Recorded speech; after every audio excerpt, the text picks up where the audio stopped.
voltamos para mais um programa, mais um episódio nesta semana tão especial, onde nós estudamos a lição da Escola Sabatina. Este programa é dedicado a isso, a nós conversarmos, fazermos reflexões sobre o tema da semana, e durante este trimestre estamos estudando, falando sobre um dos livros lindos, belos da Bíblia, do Antigo Testamento, livro de Deuteronômio, e o tema geral é exatamente falando sobre a verdade presente neste livro de Deuteronômio. Você tem aprendido muito, né?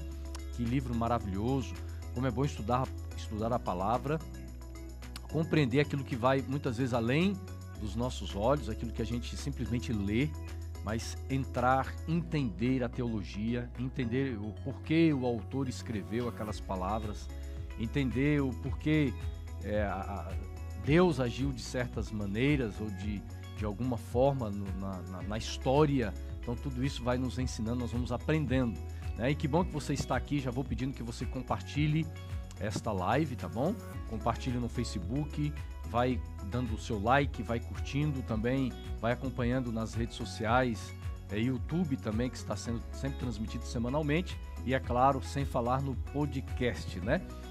Como já falamos aqui várias vezes, nós iniciamos esse projeto pensando no podcast, então tem muitas pessoas que gostam de ouvir, e muito obrigado pela sua audiência, você que está nos ouvindo agora, aí de vários lugares do Brasil, e é claro, comigo já desde o início, é aquele que estamos à procura, né? Será que achamos ou não, Pastor Robson? Tudo bem, Pastor Robson? Pastor Robson está aqui concentradíssimo, meu amigo. Olha, eu vou dizer um negócio. Esse daí está sendo tão aguardado quanto Jesus, viu? Tem alguém aqui que a gente está procurando. Hashtag cadê? Ficamos procurando o Xará. Parece que foi arrebatado aí secretamente. 2 semanas sem o Xará. Agora é o seguinte, eu já quero agradecer de público aqui o pastor William, né? William, porque o Xará simplesmente desapareceu, não dava sinal de vida. O pastor William, nós contratamos ele e ele esteve aqui. Foi o João Batista, né? Foi o João Batista. Preparar a terra pro...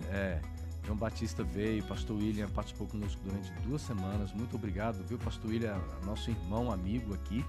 Mas o Xará, gente, apareceu. Né? E aí, galera? Onde está o óleo, né? Onde está o óleo? Onde estava o Xará? Tá aqui o Xará, mas eu estava de rodear a terra e passear por ela. Pois é, Xará. E trabalhar por ela, né? Dizem que você foi descobrir novas técnicas por aí de como manter um topete viçoso, né?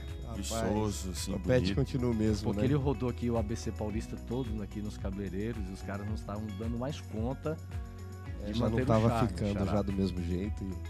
Mas, rapaz, eu estive com o bom povo da boa terra do coco. Da Bahia, você rodou né? Bahia e outras cidades, né, Xará? Fui para outra cidade, estive lá na FADBA, né, o antigo IAN. Algumas fim de semana atrás, palestrando, né? lá. Depois estive em Salvador. Foi algumas semanas atrás, né? Isso. Atendendo seus compromissos também, legal. Aí depois estive em Salvador. E aí, rapaz, agora eu estou de volta porque o bom filho a casa torna, né? Eu não consigo viver sem vocês, eu até tento, mas não consigo. Não consegue. Agora é o seguinte, pastor Robson, não foi por acaso que nós perguntávamos, né?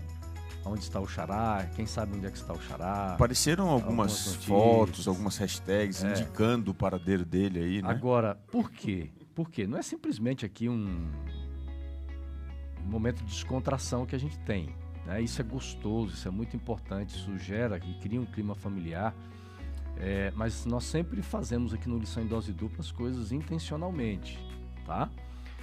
Por exemplo, nós tentamos aqui, meus caros amigos e amigas, viver realmente esse ambiente de unidade de ação da Escola Sabatina. Por exemplo, nós comemos juntos, e quando nós nos reunimos para comer juntos, isso é muito legal, né? Isso constrói e fortalece amizades, fortalece relacionamentos, inclusive não só nós aqui, mas a equipe, a nossa equipe aqui também, nós saímos esses dias para celebrarmos aí, né, o ano de lição em dose dupla.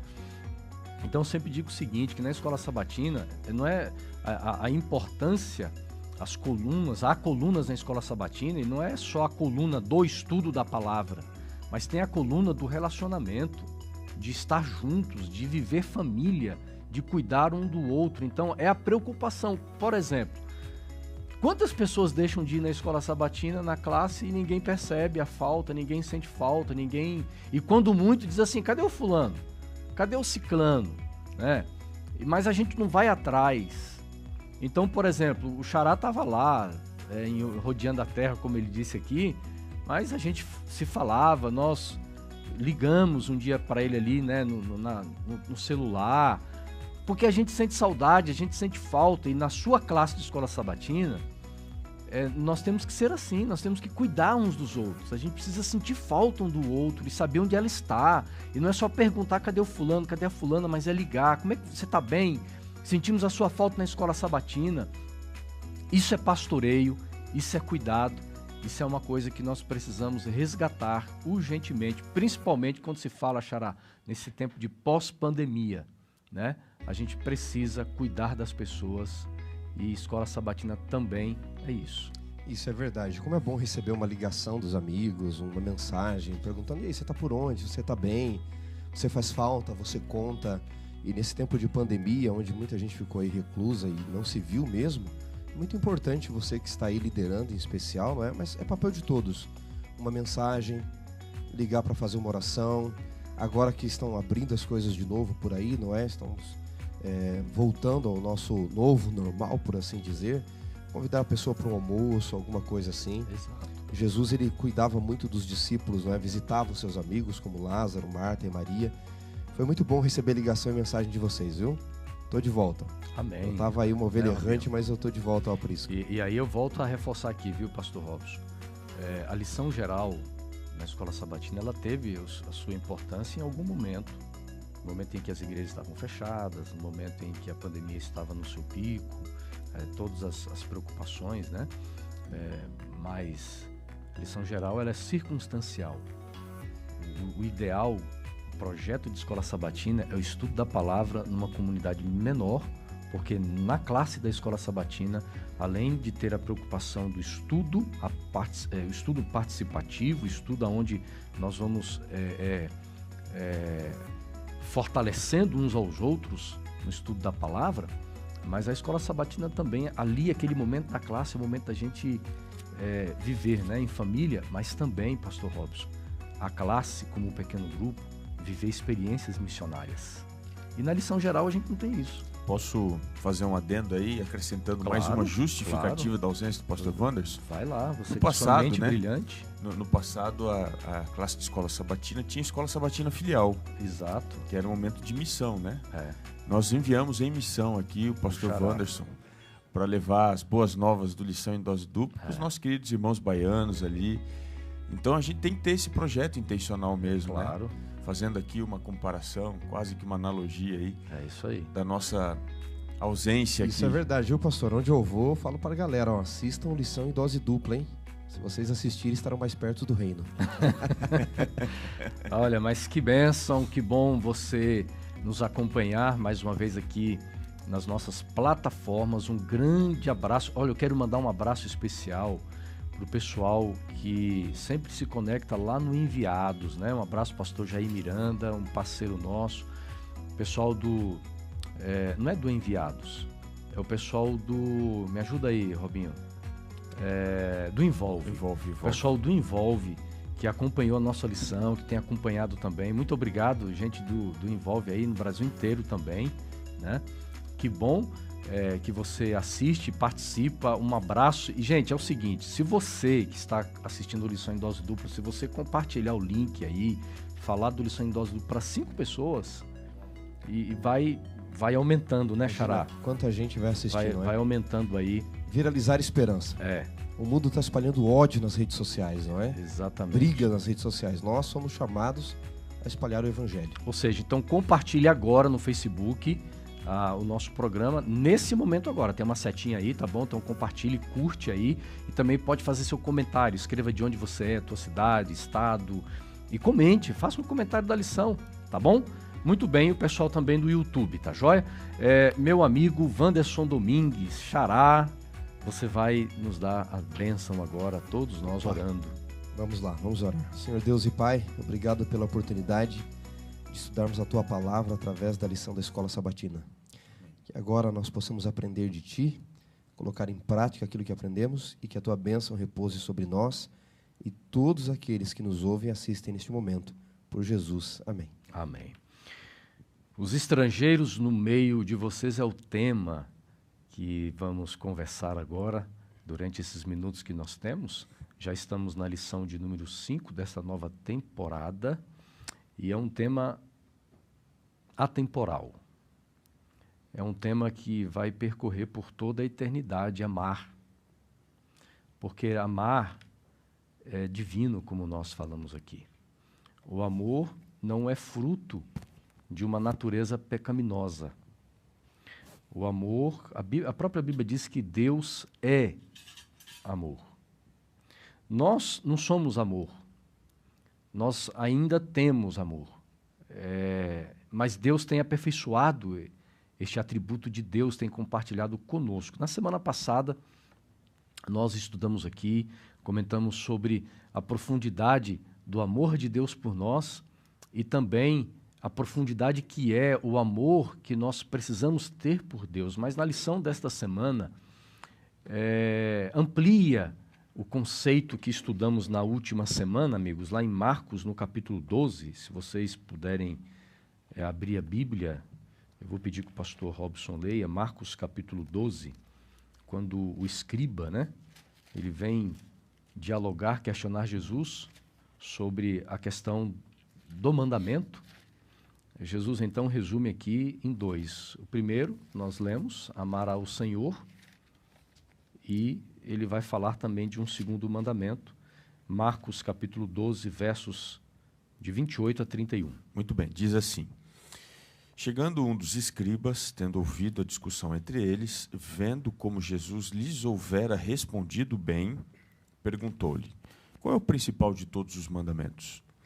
Respondeu Jesus: o principal é: ouve, ó Israel, o Senhor nosso Deus é o único Senhor.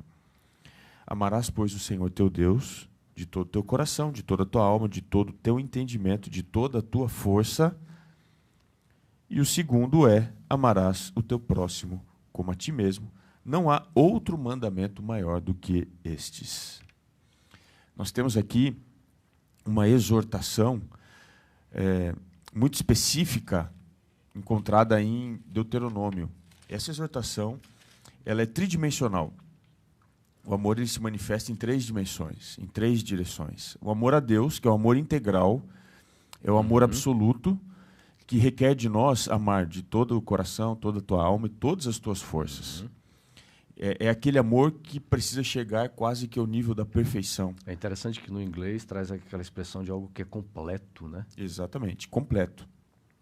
E aí, você tem, quem sabe, a face mais dura do amor, que é o amor ao próximo e o amor a nós mesmos. Dentro dessa realidade de amor, dessas outras 2 realidades, nós somos exortados dessa relação, dessa conexão com Deus, através desse amor tão profundo, extrairmos amor para amarmos o próximo, tendo assim um amor correspondente a esse amor divino, na direção do próximo e na direção de nós mesmos. E aqui, muitas vezes, a gente se esquece disso, né? Nós temos que amar o próximo como a nós mesmos. Ou seja, nós não podemos idolatrar-nos, nós não podemos construir muros para que nós fiquemos isolados do próximo. O nosso coração, a nossa essência, a nossa existência tem que ser uma via de acesso para com o próximo. Ou seja, essa dimensão horizontal talvez demande mais esforço no sentido de ser mais arriscado amar dentro dessa perspectiva, né? E é interessante a forma como você coloca, porque o meu amor por mim mesmo e pelo próximo, ele não pode deixar ser nas mesmas proporções da forma como eu devo amar a Deus. Vivemos numa sociedade que as pessoas, elas têm a tendência de amar a si mesmo acima de todas as coisas. Porque o texto bíblico, lá que estudamos na semana passada, né, amar, o capítulo 6 de Deuteronômio, amar o Senhor de todo o coração, dessa forma completa, essa forma completa de amar a mim mesmo e amar o próximo, pode ser correspondente ao amor de Deus. Interessante esse dualismo paradoxal que a gente vive, né? Eu tenho que amar ao próximo como a mim mesmo.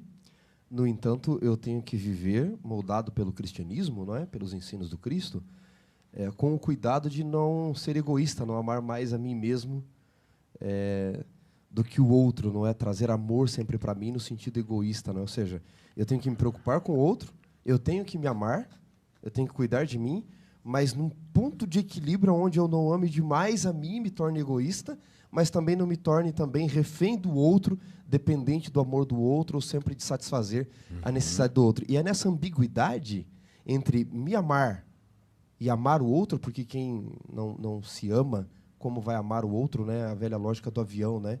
Quando ele entra num momento de turbulência e cai a máscara, você põe em você para poder ajudar o outro primeiro. Exato. E eu acredito que quem é o jardineiro que vai podando os espinhos e os abrolhos nesse jardim do amor, para que ele tenha um equilíbrio nesse dualismo paradoxal, é o amor divino. É o amor de Deus que nos rege, não é? Que nós poderíamos, com muito cuidado, colocar como aquele perfeito amor ágape, que alguns têm essa ideia, né? Poderíamos ali colocar com muito cuidado isso, mas é o amor de Deus que vai direcionando para que eu não tenha exagero em me amar, mas também não tenho exagero de esquecer de mim e me preocupar só em satisfazer o outro, né? É interessante, trazendo para o cotidiano, por exemplo, em relação a matrimônio, quantas pessoas estão frustradas num casamento hoje porque não sentem o amor do cônjuge? E elas acham que isso é o fim de tudo. E elas não conseguem experimentar a alegria do amor que Deus sente por ela. É claro que é importante nós vivemos em relacionamentos seguros e convictos de que um ama o outro. Isso é importante, por exemplo, num relacionamento familiar, de marido para com mulher e mulher para com o marido, de pais para com os filhos e filhos para com os pais, um relacionamento de amigos como nós aqui. Saber que nós nos amamos como amigos, isso é muito importante, mas isso não pode substituir, ocupar o lugar, o trono do coração. E aí, pastor, entra na maior demanda. O único amor peculiar é o amor a Deus. Porque os demais podem se confundir e se completar. Mas o amor a Deus, ele é a célula máter. Ele é o DNA da existência. Por isso que ele, quando está no trono, ele me completa em todas as dimensões. E ele é o combustível para fazer o carro, o veículo do amor se direcionar nos lugares correspondentes ou necessários. Ou seja, se alguém nos ouve, nos assiste e não se sente amada ou amado por pessoas ao seu redor, você viva a alegria de saber que Deus tem um amor extraordinário por você. E esse amor extraordinário que Deus tem por nós, que ele não é negociável, ele não é circunstancial, ele não depende do que você faz, da forma como você responde a Deus. Ele simplesmente ama você de uma maneira extraordinária, né? E aí isso precisa refletir agora na forma como nós lidamos com o próximo, né, Xará? Exato. Eu queria pegar uma carona no que vocês estavam falando. O Lewis nos lembra, né, que Deus é amor, mas o amor não pode se tornar um Deus. O amor a mim mesmo, a necessidade de o tempo todo também agradar o outro, esses extremos que nós mencionamos, não é? Mas olha que curioso, essa ideia de amar ao próximo como a ti mesmo não é coisa do Novo Testamento. Em Levíticos, no capítulo 19, no verso 18, já estava escrito: não te vingarás nem guardarás ira contra os filhos do teu povo, mas amarás o teu próximo como a ti mesmo, eu sou o Senhor. Ou seja, lá em Levíticos, Deus já havia dito isso.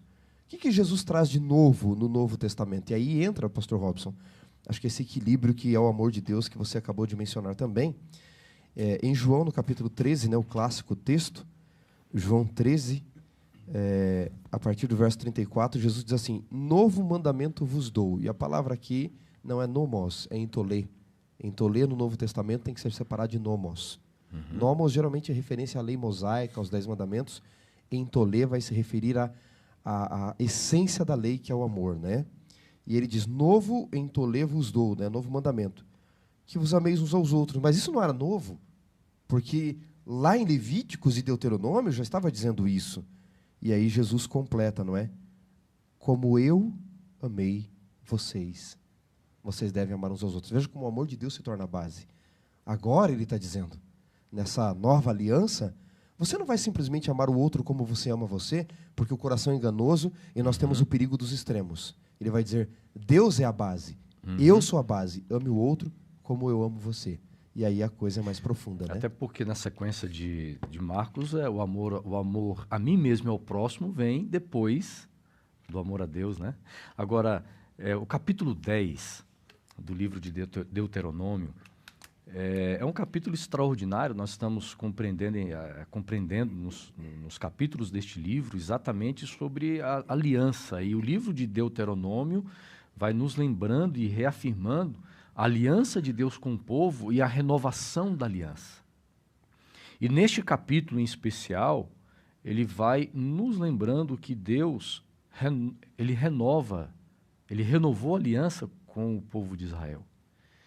Diante de um quadro de rebelião, de um quadro de apostasia, de um quadro onde o povo se levanta contra tudo aquilo que Deus vinha orientando, vinha exortando, e fica muito claro em vários versos que nós vamos encontrando aí, principalmente dos versos de 1 a 11, e mostra também, de uma forma tão clara, Deus, aquele que é o Criador, soberano, Senhor, perdoa, não rejeita o povo, mas os aceita de volta por causa de uma aliança, né? Mas eu gostaria de ir direto com vocês ao versículo 16, tá bom? Na verdade, eu quero pedir que o Xará leia aí o verso 15, Xará. O 15 e o 16. Deuteronômio 10, 15 e 16, certo? Porque daí nós vamos entrar num ponto aqui que é sobre um dos elementos. Lembra, Robinho, que semana passada nós falamos sobre... Deixa eu ver se foi semana passada aqui. A gente vai estudando várias lições. Na verdade, foi semana retrasada sobre os sinais, as imagens, os símbolos da aliança, né? E nós vamos entrar em um dos símbolos muito importantes da aliança agora, mas de uma forma mais profunda ainda, e o texto vai dizer para a gente. Muito bem. Capítulo 10, versos 15 e 16 de Deuteronômio. Então somente o Senhor se afeiçoou dos teus pais para os amar. A vós outros, descendentes deles, escolheu de todos os povos, como hoje se vê. Circuncidai, pois, o vosso coração, e não endureçais a vossa cerviz. Nós não chegamos ainda, Xará, a falar sobre a circuncisão como um símbolo aqui. Acho que você podia, em um minuto, dar um panorama, o que era essa circuncisão, que começa lá com Abraão e vem aos seus descendentes. Sim. Mas a gente entrar, Robinho, nessa questão de circuncidar o coração. A primeira vez que a circuncisão aparece no texto bíblico, né, na tradição judaica, e até cristã, porque ela vai adentrar o cristianismo, é com Abraão, o pai da geração toda de Israel, ali como começa. E Deus pede que Abraão circuncide, não é como uma marca na carne. Tinha uma questão de saúde ali, de fato, mas principalmente como uma marca, um símbolo da aliança em todo o macho, tá? Obviamente, né, deveria ser... Eu posso explicar mais claramente o que é a circuncisão, porque pode ser que alguns não entendam o que é, né? Circuncisão, o que é isso, afinal? Simplesmente é um corte no órgão genital masculino, no prepúcio ali.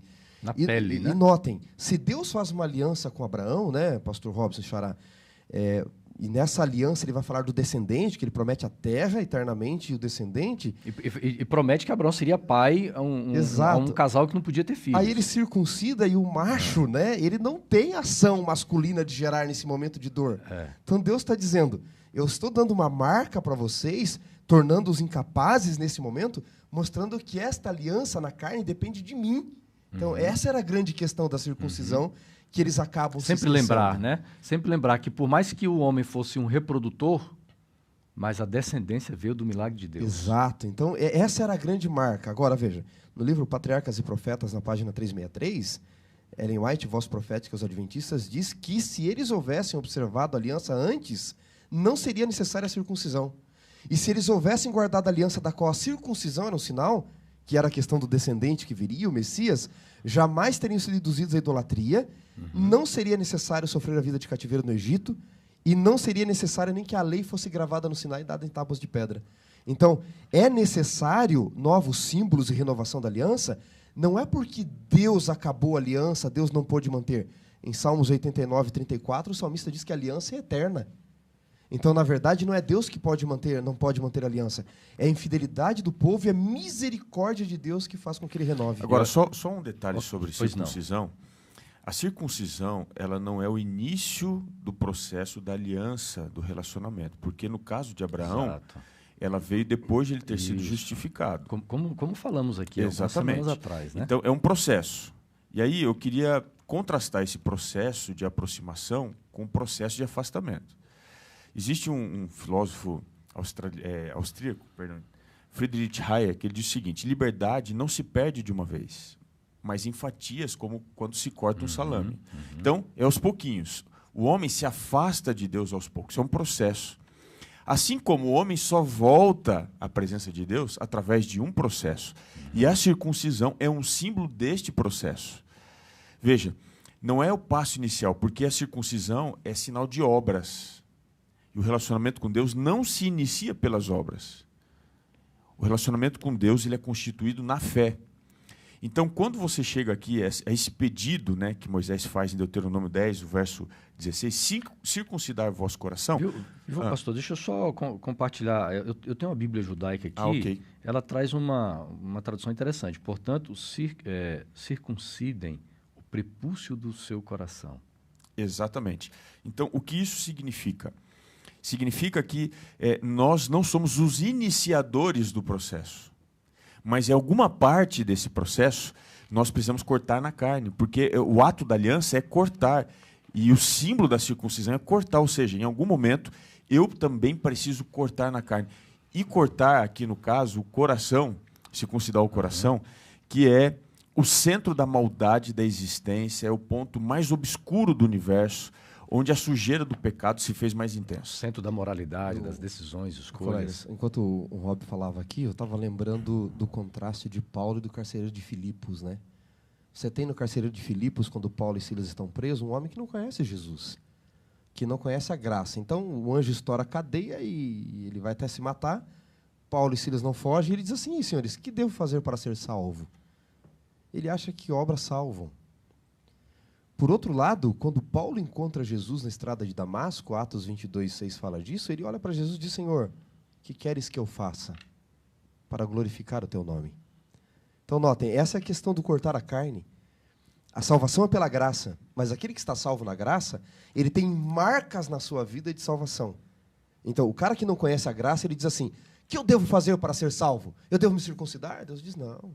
A circuncisão não é para ser salvo, é porque está salvo. É porque você foi chamado para a aliança. Agora, aquele que conhece a graça de Senhor, o que eu devo fazer? Para ser salvo? Não. Para te glorificar na minha vida, na minha carne. E aqui nós já estamos vendo os traços de uma religião sem sentido. Por quê? Porque o texto diz assim, ó, o 16. Portanto, circuncidem o prepúcio do seu coração e não sejam mais temosos. Eles... O coração aqui é símbolo do quê? Cortar o coração. Teimosia. Por mais que eles eram circuncidados no 8º dia, a religião formal, vamos aplicar assim, eles continuavam nas transgressões, nas rebeliões contra Deus, e Deus diz assim: vocês, e aí? O que adianta vocês fazerem tudo isso? Sem uma transformação genuína. Exato, né? Exatamente. É por isso que nós temos aqui uma das coisas mais difíceis de se ouvir. Religião demanda transformação. Eu preciso ser transformado. Agora, voltando aqui ao ponto, né? Não sou eu o agente da transformação, mas é impossível... E nem a religião, né? Exatamente. Mas nem a religião. Agora, veja, não sou eu o agente, mas é impossível uma pessoa que está nesse processo de relacionamento com Deus não ser transformada. É impossível. E é uma coisa que muitas vezes você não percebe. As pessoas percebem. E alguns dizem: puxa, você... nós somos, vamos lá para 2 exemplos aqui dos discípulos de Cristo. Filhos do trovão. Você tinha Tiago e João, certo?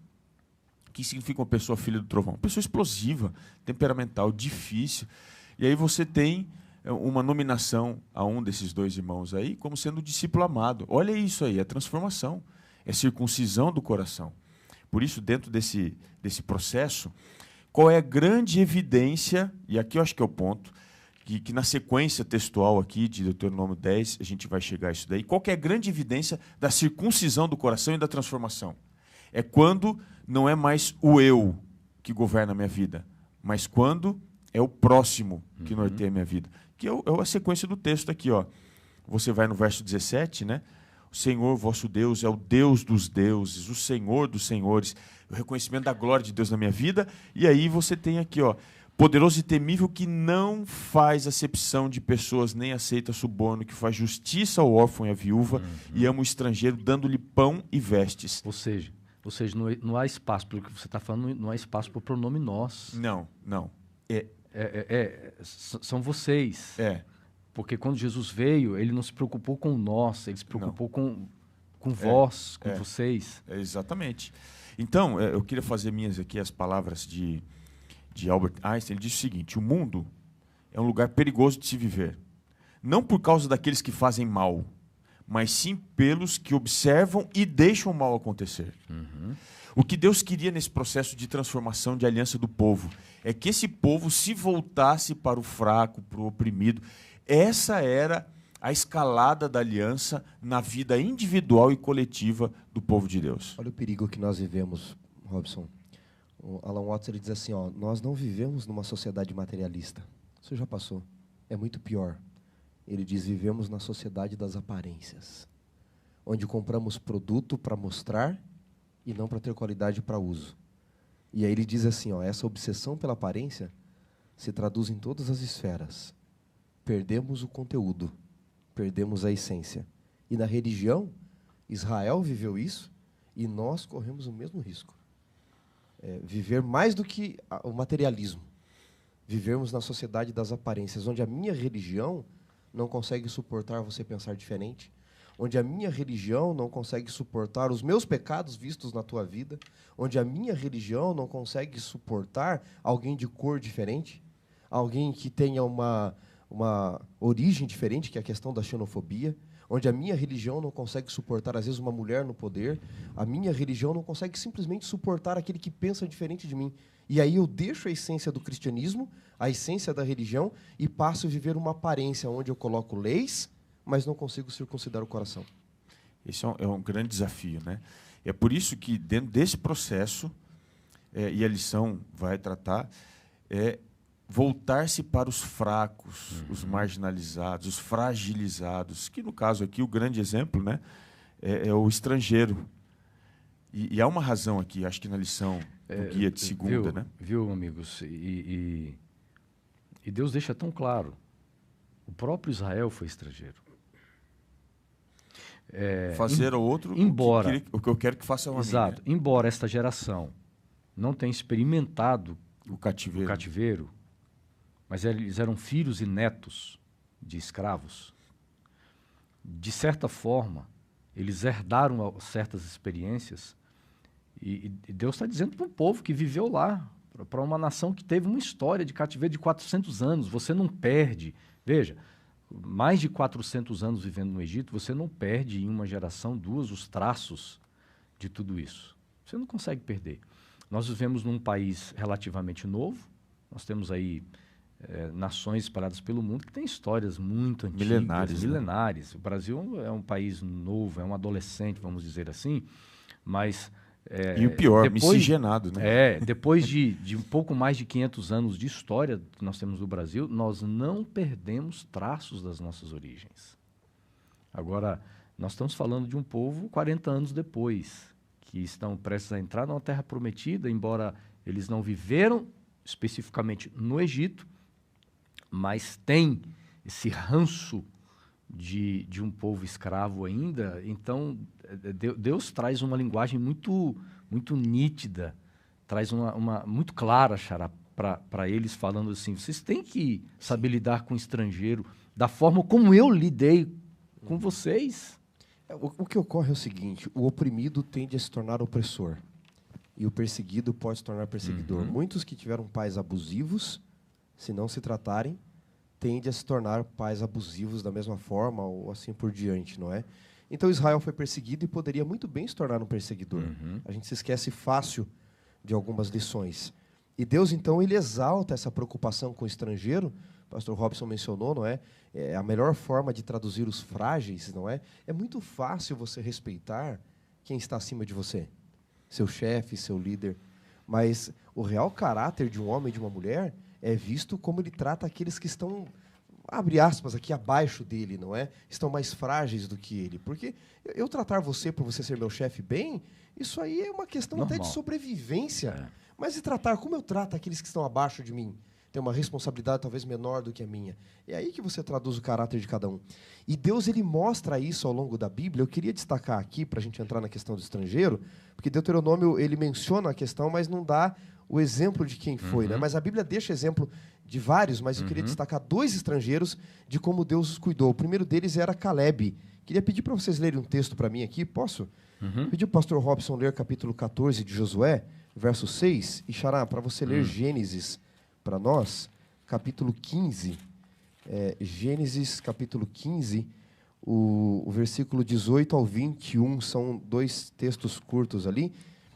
Primeiro Josué, capítulo 14, versículo 6. Chegaram os filhos de Judá, Josué, em Gilgal, e Caleb, filho de Jefoné, o quenezeu, lhe disse: Tu sabes o que o Senhor falou a Moisés, homem de Deus, em Cades Barneia, a respeito de mim e de ti. Então, agora eles estão dentro da terra, e aí destaca aqui Caleb, né? Ele vai invadir uma terra que todos tinham medo, o quenezeu. Aí quando a gente vai para Gênesis 15... Qual o verso? Pedir para o Xará ler para nós, capítulo 15, versículo 18 até o 21. Diz assim: Nesse dia, o Senhor estabeleceu uma aliança com Avrã. Dei esta terra aos seus descendentes, desde o Vade do Egito, estou lendo aqui nessa versão, né, até o grande rio, o rio Eufrates, as terras do Queni, do Cadmoni, do Iti, do Refaim, do Amori, do Kenaane, do Girgashi e do, aí é uma expressão em hebraico aqui, Ivazi, não sei como é que está na Jebuseu, né? Eu li numa outra versão. Na nossa versão aqui. Diz como aí, pastor Robson? Diz assim, começa a descrição dos povos, né, que possuíam ali Canaã. Quenezeu, aliás, Quenezeu, que é a segunda. Que é Caleb. É isso que eu queria destacar aqui. Quando Deus faz uma aliança com Abraão, prometendo destruir povos e dar terra, ele diz: eu vou te dar a terra do Quenezeu, eu vou destruir os quenezeus. Aí você vai para Josué, tem um quenezeu tomando Canaã, que é o Caleb, filho de Jefoné, o quenezeu. Então Caleb é dessa origem de estrangeiros e aceita a aliança. E Deus dá a terra a ele. O outro exemplo clássico é Raabe, que além de fazer parte do povo da aliança, faz parte da descendência do Messias. Ou seja, Deus está dando exemplo na aliança, na posse da terra e na descendência, de que ele aceita o estrangeiro que se converter. E esse é o maior exemplo de como Israel deveria tratar o estrangeiro. E aí nós vamos ver isso de forma clara no Novo Testamento. Agora, tem um detalhe aqui sobre o estrangeiro, antes de chegar no Novo Testamento, que eu queria destacar, que é o seguinte: é mais fácil, pela nossa natureza egoísta, que amo o que está perto, e desconsidero o que está um pouco mais distante, em tratar o marginalizado, o oprimido, quando isso acontece, né, porque muitas vezes nem isso a gente faz, que está próximo a gente. Então, você cuidar da viúva, do pobre, você tinha até a lei do descanso da terra, do ano sabático, para você dar condição de reerguimento econômico. O jubileu era isso, para aquele que estava endividado, ele voltar a ter condição depois de 50 anos, devolver-se a terra, enfim. Então, havia um sistema que propiciava o pobre, o marginalizado, dentro do povo, ser atendido. Mas o estrangeiro talvez fosse desconsiderado. Por isso que a ação de Deus, e você tem aqui algumas passagens no guia de quarta-feira, Deus dizendo, você tem que, o Deuteronômio 1,16, por exemplo, você tem aqui Deus falando assim, olha, ouvi a causa entre vossos irmãos e julgai justamente entre o homem, seu irmão, ou o estrangeiro que está com ele. No capítulo 16, o verso 19, não façam acepção de pessoas. Capítulo 24, verso 17. Não pervertam o direito do estrangeiro e do órfão. Então você vê, é mais fácil você cuidar daquele que está perto, necessitado, mas e aquele que está distante? Aí você entra no Novo Testamento.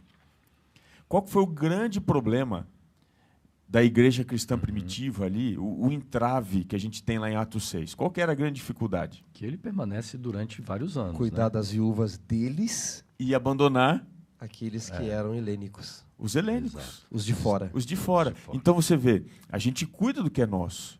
E essa deve ser uma exortação que tem que fazer para nós hoje. Talvez a gente cuide. Eu estou falando talvez porque certamente a gente não faz isso perfeitamente. Talvez a gente cuide dos pobres, aqueles que estão conosco, que nos acompanham, mas e aqueles considerados estrangeiros, que estão um pouco, talvez, mais distantes de nós? É uma leitura que a gente precisa fazer. Porque, veja, o cuidado, quando Deus expressa aqui o cuidado para com os estrangeiros, Deus não está só preocupado com a questão da justiça social, mas com o trato, porque muitos estrangeiros eram ricos. Eles não necessitavam de uma ação de justiça social no aspecto de roupa, de comida, eles eram ricos. Mas do ponto de vista social, eles deveriam ser recebidos, inseridos, né? Inseridos como filhos de Deus. Sem discriminação. Aí entra por que Deus pede o amor ao estrangeiro. Aí a gente começa a entender o seguinte: porque Deus amava o estrangeiro. Porque Deus amou um Israel que viveu no Egito como escravos, um Israel rebelde nos 40 anos no deserto. Deus continua amando esse povo. Então eles precisavam entender o seguinte: poxa, se Deus ama o estrangeiro, por que nós não devemos amar?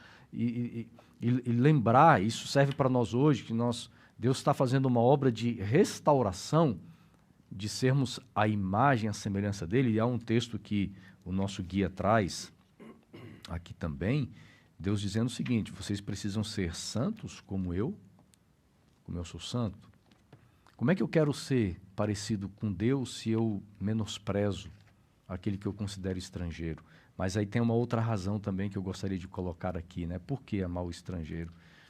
Porque Israel teve a alegria de participar de um processo de redenção. Então, quando nós experimentamos a verdadeira salvação em Jesus... Isso é o chamado da graça. Exatamente. Você oferece aquilo que você recebeu. Isso está dentro da aliança que de Deus graça, faz. Recebeste, de graça dai. Vou lembrar aqui um pensamento de Oscar Wilde. Ele diz o seguinte: viver é a coisa mais rara do mundo. A maioria das pessoas apenas existe. Ou seja, nós que temos o privilégio de viver plenamente, devemos fornecer condição para aqueles que estão apenas existindo entender o que é isso. Seja por justiça social, seja por inserção, por acolhimento, seja por você estender um braço de aceitação. Nós precisamos fazer isso.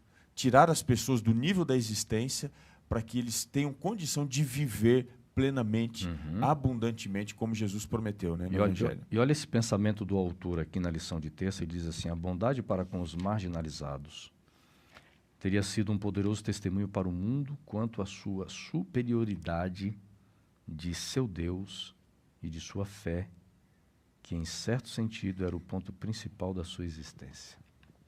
Ou seja, a forma como eles e nós tratamos os outros precisa revelar propósitos, um testemunho poderoso, não de nós mesmos, mas de Deus. E quem é o marginalizado?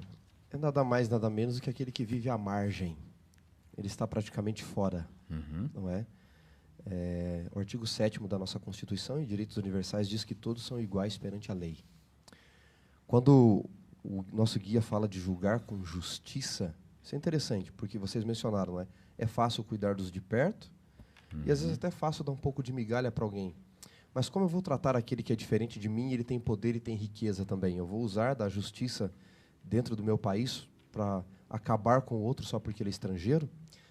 Como é fácil nós vermos por aí a seguinte frase, né? Aos amigos tudo, aos inimigos a lei, não é? Dentro dos seios de religião a gente diz assim, não é? Aos amigos tudo, aos inimigos a praxe. Não, nós deveríamos julgar todos da mesma forma, todos são iguais perante a lei. E Deus está solicitando aqui a Israel que eles não sejam injustos, que à medida que eles julgam aqueles que estão no meio do povo, eles julguem o outro, seja pobre, seja rico, mas que é estrangeiro. que lhe dê o mesmo direito, e isso é fenomenal em Israel. O Brasil tem algo curioso que poucos países têm no mundo. Poucos países colocam na sua Constituição que todos são iguais perante a lei. Se você é estrangeiro em outro país, a lei é um pouco diferente para você. Experimente precisar do sistema de saúde em qualquer lugar que você vai. Exatamente. O Brasil é um dos melhores países do mundo para se viver, especialmente se for estrangeiro. Embora isso seja uma declaração universal, poucos adotam.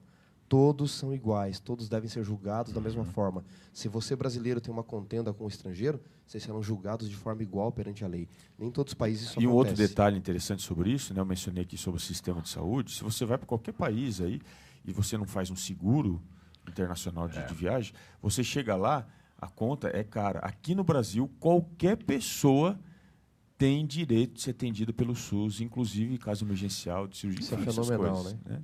Agora, veja bem, quando nós falamos de julgar com justiça, todo esse trato, nós estamos falando aqui de um período da teocracia, certo? Surgiu, já alguns poucos séculos atrás, aquela ideia, né, com Karl Marx, de haver um sistema onde se preocuparia de uma forma diferente com essa temática da justiça social. Então, nós temos aí, no contexto político, né, se fala muito no socialismo, a gente não quer entrar aqui em debates políticos, ideológicos, mas veja, a gente precisa entender como que era a justiça social dentro do conceito da teocracia. Por que eu estou perguntando isso para vocês? Porque dentro do contexto político-social, a justiça social ela está centrada no poder. O governo tem responsabilidade social. Mas quando nós olhamos para o contexto da teocracia, que é Deus como governador, nós vamos entender de uma forma diferente. O braço de assistencialismo do sistema teocrático, ele não está no coletivo, propriamente dito, apesar de ser uma ordem para todos. Mas a operação é no individual. Olha, isso é importante nós entendermos. Veja, eu até adoraria entrar de fato aqui em discussões políticas, mas minha religião não permite. Eu tenho muito a vos dizer.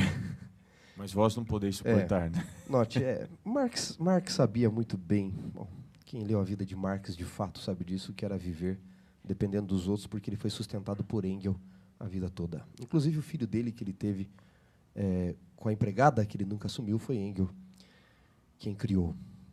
Mas, dito isto, acho que o grande problema do marxismo é esperar muito do homem e pouco de Deus.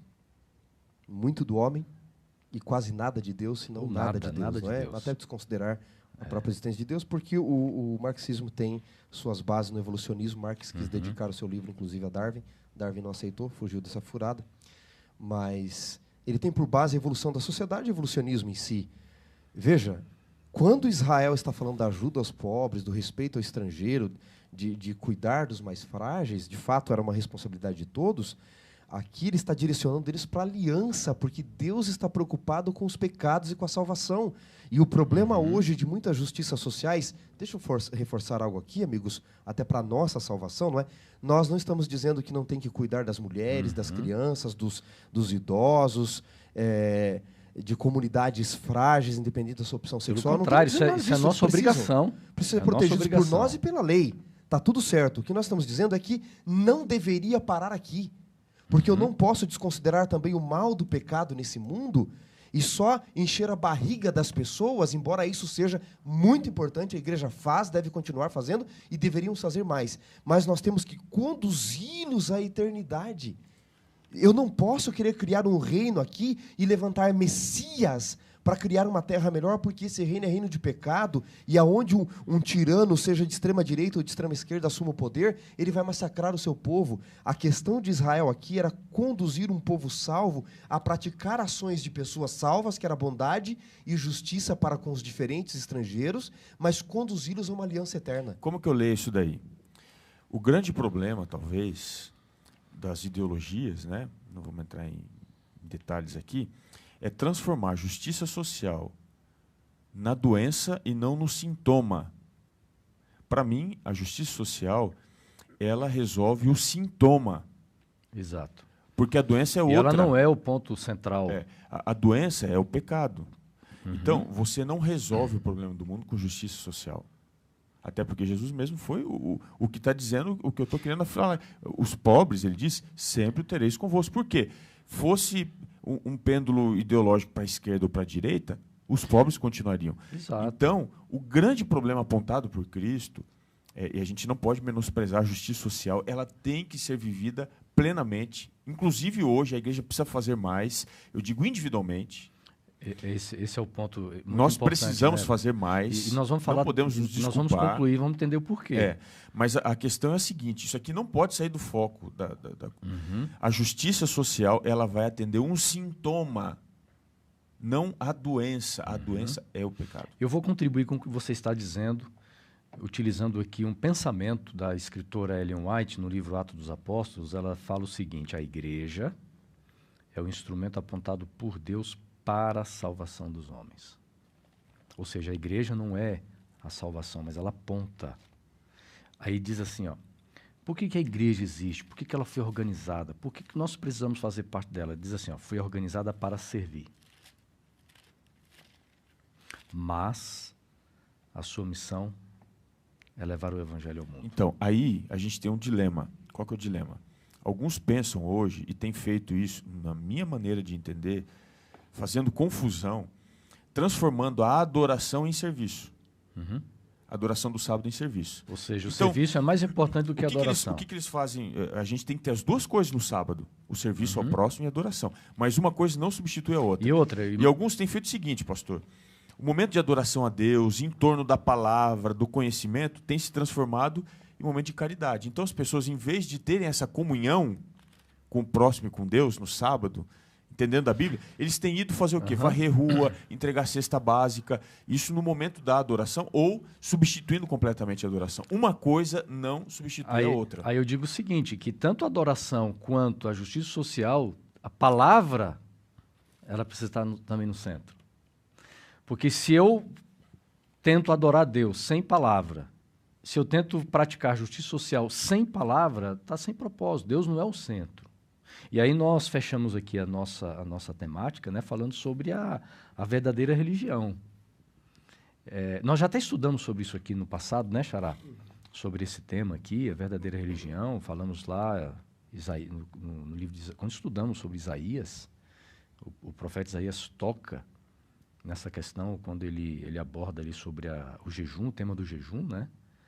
E ele fala sobre a verdadeira religião. Eu acho que um texto que vai fechar o nosso tema de hoje, o nosso estudo, está em Tiago, capítulo 1, a partir do verso 27, né? Tiago, capítulo 1. Pastor Robson gostaria de... Tiago, capítulo 1, verso... a partir do verso 27. Vamos lá. Está na mão. Posso ler? Pode ler. A religião pura e sem mácula para com o nosso Deus e Pai é esta: visitar os órfãos e as viúvas nas suas tribulações e a si mesmo guardar-se incontaminado do mundo. A religião pura e sem mácula, ou seja, a religião, ela não é a salvação, mas ela é a manifestação da salvação. Porque não é a religião que me salva, mas eu vivo a religião quando salvo. Então, o salvo, ele vai expressar a sua salvação, ele vai viver intensamente a sua salvação. De que forma? Olhando para o necessitado, para o órfão, para a pessoa que está passando por tribulação e, ao mesmo tempo, guardar-se incontaminado do mundo. A gente esquece dessa parte aqui. Porque, veja, não adianta nada eu servir com o braço da justiça social e não ter nenhuma separação do mundo. Ou seja, para eu poder fazer isso, primeiramente eu tenho que ter o quê? Uma completa separação. Eu tenho que ter a minha doença resolvida por Pastor, Deus. Né? Eu acho assim, né? O grande problema que nós estamos enfrentando hoje, nos dias atuais, é que alguns têm tornado assistencialismo religião. Comida, ajuda aos outros, religião, como se isso garantisse a eternidade. Não. Tiago está dizendo, torne a tua religião uma forma de amenizar a dor do mundo. Que a religião te conduza a ajudar os outros, mas não faça disso a tua religião em si. Não inverta os papéis, não deixe o rabo abanar o cachorro. A religião vai nos conduzir a termos ações boas, mas as ações boas não podem ser a nossa única religião, porque o nosso mundo não é aqui, não para aqui. Se nós formos ler todo o contexto de Tiago, ele vai terminar no capítulo 4 e 5 falando da vinda do nosso Senhor. E ele mesmo vai dizer, a religião pura e sem mácula é esta. Ou seja, religião já tem que ver com o aspecto da salvação, do pecado, da condenação. Então, é tão errado eu viver só a eternidade, ou, vou até refazer a minha frase, me preocupar só com a eternidade, ignorando as questões desse mundo, a injustiça social que está aí presente, mas também é tão mais errado eu viver só a justiça social e me esquecer com a eternidade também. Tem que haver equilíbrio. Eu tenho que alimentar o outro, sim, eu tenho que ser pão para o outro, mas conduzir o outro ao pão da vida. Lembrem-se, quando Jesus multiplicou pães e peixes, ele não multiplicou para todo mundo, ele não fez para todo mundo, embora tenha feito, e as pessoas queriam mais, ele os conduziu a comer da sua carne e beber do seu sangue. E foi aí que muitos se escandalizaram. Por exemplo, no período da pandemia, desde de março do ano passado até agora, nós, aqui no nosso território, tanto no ABC Paulista e no litoral, nós já entregamos cerca aí de 400 toneladas de alimento. É muita coisa. Só que muitas pessoas esperam que a instituição faça esse trabalho aqui. Existe uma diferença, amigos, quando eu levo, por exemplo, vamos falar aqui de uma forma muito prática, simples aqui. A simplicidade nos ensina muito. Quando a sua igreja, né, exorta você a se envolver em ajudar o oprimido, ou ajudar aquele que está sofrendo, e você leva lá 2, 3, 5 quilos de alimento na igreja, isso é uma bênção muito grande, mas é diferente quando eu também entro em contato com aquele que sofre, quando eu vou até a casa dele, quando eu coloco os pés no ambiente que ele mora, onde ele vive, quando ali eu começo a entender que ele precisa muito mais do que arroz na panela. Óleo, arroz, feijão. Você está entendendo? Então, assim, vou usar uma expressão, não sei se seria quais, são níveis, né, de envolvimento. Tem aquele que está na igreja que nem isso faz, nem 1 quilo leva. Tem aquele que bondosamente leva, mas tem aquele que diz assim, mas tem que ser feito mais. Eu individualmente, eu não posso esperar que o ministério da ASA me represente, não. Não é o ministério da ASA que te representa. Deus está dando aqui uma tarefa individual para cada um. Eu sou a ASA individual. Eu tenho que ser. Eu tenho que viver o ministério. Eu preciso nem que seja entrar num lar para fazer uma oração. É muito fácil me esconder no coletivo e tirar a minha responsabilidade individual. É muito fácil criar frases bacanas de ajuda e de respeito na internet, mas eu nunca ia ajudar alguém, respeitar alguém, nunca entrar na casa de alguém, num bairro necessitado, num país necessitado. Das redes sociais, escondidos atrás do coletivo, é muito fácil. Deus chama Israel para responsabilidade individual também. Veja, Xará, uma vez eu visitei uma família, eu fui convidado por 2 irmãs. Pastor, vamos visitar uma família. E quando eu cheguei lá, só para vocês terem ideia, eu tive dificuldades em entrar na casa. Então, da cerca até a casa, era tanto lixo, tanto entulho. E quando nós entramos naquela casa, eu percebi o seguinte, esse lar, eles precisam muito mais do que justiça social. Porque se nós viermos aqui e limparmos essa casa, daqui a 1 mês, como é que vai estar a casa? Suja. Eles precisam de uma transformação que vem de dentro do coração, do Evangelho. Porque quando as pessoas se convertem, Deus vai mudando tudo, a forma de pensar, a forma de ser, a forma de entender, o jeito que você tem que viver. E Deus quer fazer isso no mundo hoje. Simplicidade não significa precariedade. Então, dentro desse contexto, nós devemos viver a simplicidade quando não temos condição, mas não sermos precários, né, em todos os sentidos. Olha, eu quero finalizar aqui lendo um pensamento também que está no nosso guia, que diz o seguinte: amar o próximo como a si mesmo é a expressão mais elevada da lei divina. E essa é a verdade presente agora, tanto quanto na época de Moisés, Tiago, é uma verdade presente para os nossos dias. E eu queria que vocês concluíssem aí com as últimas palavras. Será que amar o próximo realmente continua sendo uma verdade presente? Bom, deixa eu falar aqui, porque daí ele conserta o que eu falei, né? Então vamos lá. Eu acho que quando nós entendermos isso, significará que o Pentecostes aconteceu. Porque o Espírito Santo não vai ser derramado de maneira cognitiva para ninguém. Ele vai ser derramado para nos levar a uma prática. Para a igreja, individual, né? Uma prática individual. Para a igreja deixar de ser militante para ser triunfante. É isso que está faltando. No discurso de Cristo, por se multiplicar a iniquidade, o amor se esfriará de quase todos. Então, por isso, a grande pergunta, talvez, não será você acredita, mas é você ama.